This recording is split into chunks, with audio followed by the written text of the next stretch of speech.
charcoal. I know friends who, when they travel to Mexico or other countries, take their charcoal, and that's their first day in case they eat something that, and they think it's really good. What is your comment? So the question is about charcoal, and the fact that some people take charcoal with them when they travel in case they get an intestinal upset, and they take the charcoal, which apparently solves the problem. Appreciate at this point the action that will be taken by the body when something enters its domain that it considers to be extremely threatening. When you put something inside the body that sets off the body's red alert signs, what will happen apart from anything else is that the body will have a tendency to allow its bowels to open so that whatever's in the intestinal tract can pass through as quickly as possible.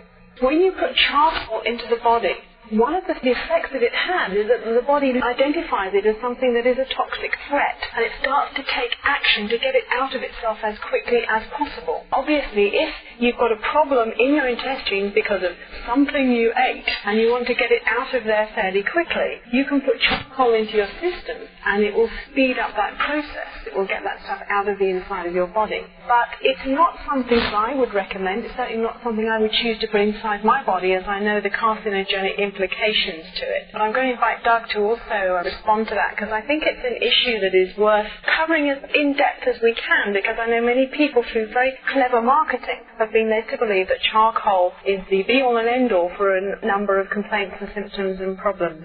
Doug, expand on that. What Rosalind touched on earlier tonight was the idea that in alkalinity and acidity of various foods, we're not talking about the alkalinity or acidity as it goes into your mouth, but literally the end result alkalinity or acidity once this food has been digested, reduced to an ash form. And this is based almost exclusively on the mineral content of the foods itself. The carbohydrate foods are, for the most part, alkaline-forming foods. And indigestion is, for the most part, an acid problem. And so eating alkaline foods will have a fairly rapid neutralizing effect on the acid, as we've seen in television commercials. It absorbs 87 times its weight in acid, this sort of thing. And in the vegetable kingdom, the most alkaline vegetables we know of are foods such as celery.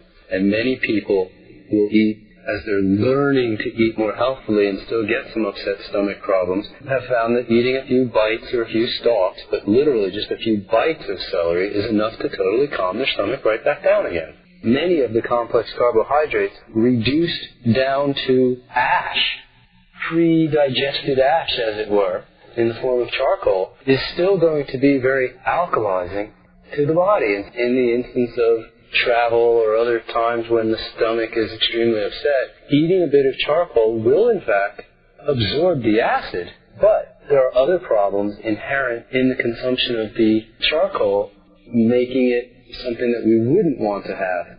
So at that point we go, well, yes, you can suppress the symptoms, and we come back to our initial premise, which is what we would actually much rather recommend would be that not to suppress the symptoms, but let's just not cause the symptoms in the first place. And through our learning and our intelligence and experience, we can get to a point where we say, you know what, I know what the result's going to be, let's just not cause that result anymore.